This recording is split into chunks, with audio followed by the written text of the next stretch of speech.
produced by the first producer. I think Miss Rebecca was on top of the production. And now the second, the rerun is going to be produced by another producer. What is the relationship now between the first and the second producer? Rebecca will answer that. Mr. Mickey Yong and I are both Chinese. That's our similarity. The difference is he's very rich. I am not.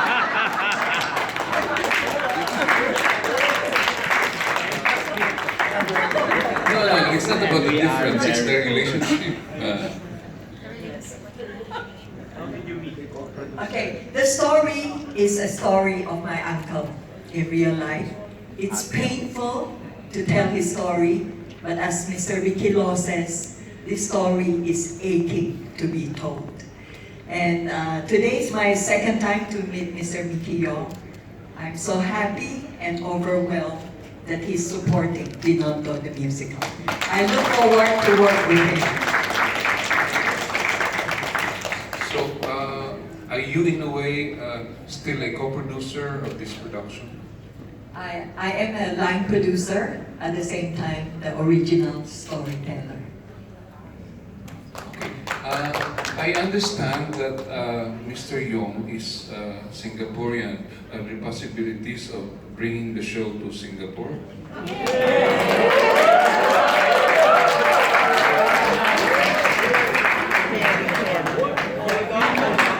If I have the opportunity, I'll bring the show around the world.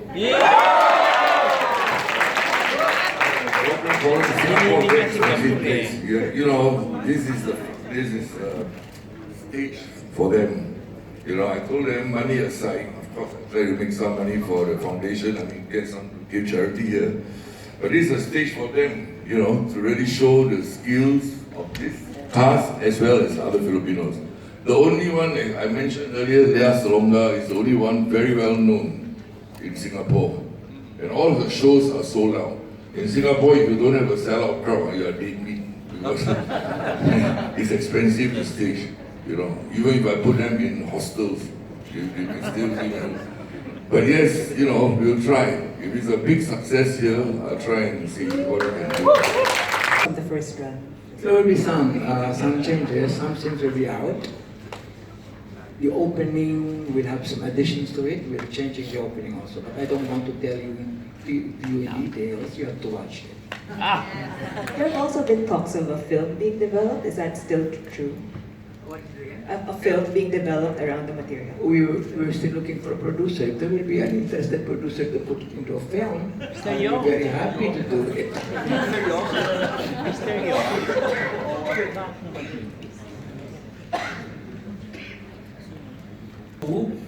So guys, how are you able to preserve your voice sa pagtatanghal nyo ng kung ilang sunod-sunod na araw, di ba?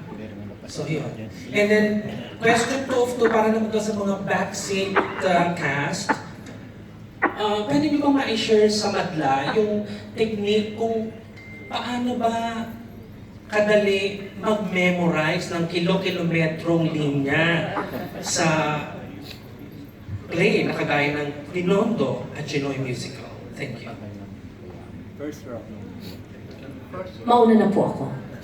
Yes, idol, Tina. Thank you po. Well, for those of you who haven't seen Binondo, ako po, I play the role of Lily's mother, Mrs. De La Rosa. A wee bit role, pero that Direct Joel Lamangan and Sir Conti Guzman made sure na tatatak po yung role ko. So I'm very... Torture you. To torture me. Sa matataas na notes. But anyway, for this show, kukunti po yung mga eksena ko, pero full on and kailangan po talaga ng rest. So, while we do rehearsals, wala pong night out. Early bed dapat to preserve our voices. So, yun po for me. It works for me. And also, sa rehearsals naman, kailangan na talagang well nutrition. You can see it in my figure. But But yes, kailangan kumakain, very healthy, and ready sa hirap ng choreography ni Sir Douglas. Buti wala akong mga sa opening lang. Pero madugo pa rin po yung opening production number ko. Nakasali ako. So that's it for me. Hi everyone, I'm Sheila. For this show, I have very little songs. 24 songs lang. Lang naman, Sir Bo. Yeah. Well, I try to be as healthy as possible. I drink a lot of vitamins. Vitamin B helps me with my memory, and I share it with my friends and loved ones. Yes. And during rehearsals, I try to not mark. No marking involved. Full out every time because I have to make my strengthen my vocals and my body so that I'll get used to it by the time the show comes, you know, so I know what I'm going to be doing, not shock myself full out show and mark during rehearsals. Para I'll be stronger, lots of water, and sleep. I'm Noel. I play the Filipino-born Chinese. And same secret. Thanks for the vitamin B, by the way. But to add to that, I'm also, I've been blessed. My memory is phonographic. So if I hear something, itatatak na yan. So thankfully, I have to do less reviewing for this year than last year. Even shows I memorized a long time ago, 20 or more years. They're still there. And when I sang lounge in Macau, I sang 50 Chinese songs. It took me just a few days to learn. And thankfully, plus sleep kasi it's easy naman because I have no life. Hi, good afternoon. My name is Jonah Mojica. I play Get Lao / Matandang Chino, ang Diyos ng pag-ibig. So, I pretty much mess around with their love lives. Yeah, so ako yung reason kung bakit nagkaganon yung buhay nila. I have very short scenes also, and then I have another track for the ensemble. A little to memorize, but I have Chinese lines, so paulit-ulit lang. And same as Sheila, no marking during rehearsals because, especially for the high notes of the ensemble parts. And to preserve the voice naman, I have a very, very bad sweet tooth. But during production, I lessen intake of chocolate because dairy reduces mucus. So we don't want that for the production. So baka makatulong. Thank you. Hi, I'm Mariana and I play the role of Jasmine. For me, I get a lot of sleep and vitamins as well as a proper diet because I have a lot of intolerances and allergies. So I stay away from dairy as well. And to just warm up properly before every show. Yeah. Okay, thank you. The cast at the back, maybe they can stand para makita sa likod. How I memorize is I write down all my lines and then I memorize.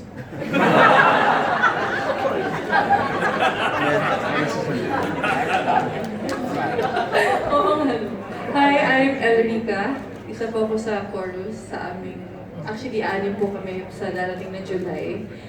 About the lines, sa dumakmak na lines, of course, as an actor, meron kaming kailangan, may discipline kami, may focus kami sa ginagawa. At ang dami kasi pong elements, lalo na musical itong production. So, meron choreographies, may songs kami, kailangan may engage na maayos. So, mas madaling ma-memorize kung hindi kami nagmamark as much as possible. So, performance level sa rehearsals, para sa show, ma-deliver namin na maayos yung trabaho namin. Thank you po. Hi, I'm Khalil. In order to memorize our lines, what I do is I repeat it again and again and again, memory by repetition. And also sometimes if it's really hard, you can write it down and it helps. Hi, I'm Jim Bebanco. Discipline is the key factor.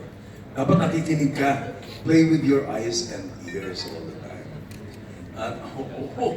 At saka hindi ka dapat Tatanga-tanga, ayaw nila ng tatanga-tanga. Not sila. Ayaw nila ng... Dapat magaling sa multitasking.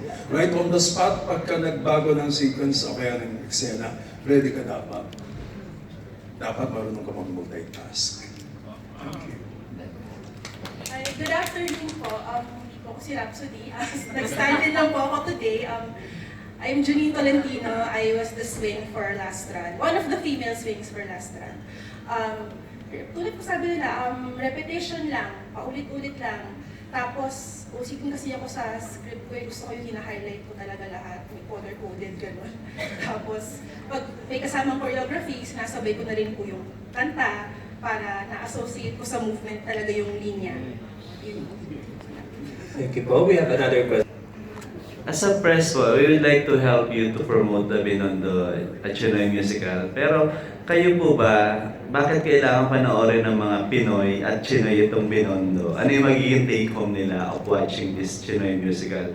Sa dami ng mga musical ngayon, di ba? Sa dami ng mga stage play. Why should people watch this Binondo at Tsinoy musical? Sapagkat ito lamang ang musical na nagtatakel sa buhay ng isang Pinoy-Chinoy. Wala namang iba pa.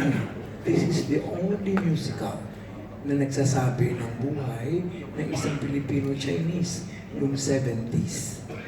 At kailangan naman mabigyan ng pagkakataong marinig sila sa pamamagitan ng musika, sa pamamagitan ng pagsasadula ng mga problema ng mga Chinese noong panahon na ngayon pa rin na may problema pa rin. Kaya kinakailangang mapakinggan, kinakailangang mapanood. Bukod sa ito ay Filipino musical. Kailangan po nating tangkilikin at sabihin sa ating mga kapwa Pilipino na tangkilikin ang Filipino musical.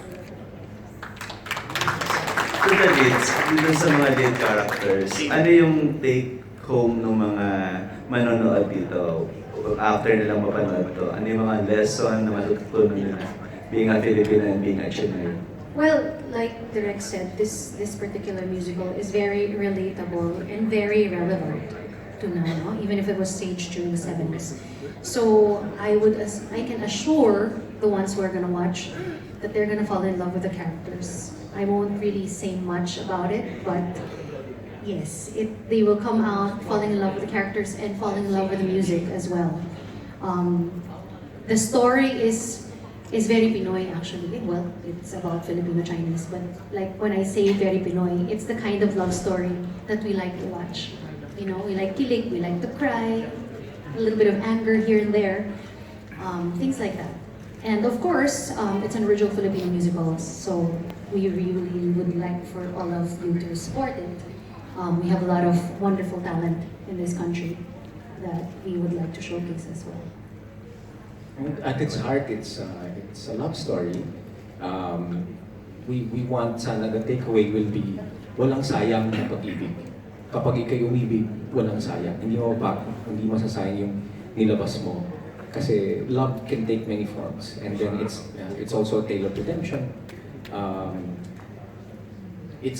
Love is love in whatever form. Love for your romantic interest, your country, your family, your child, your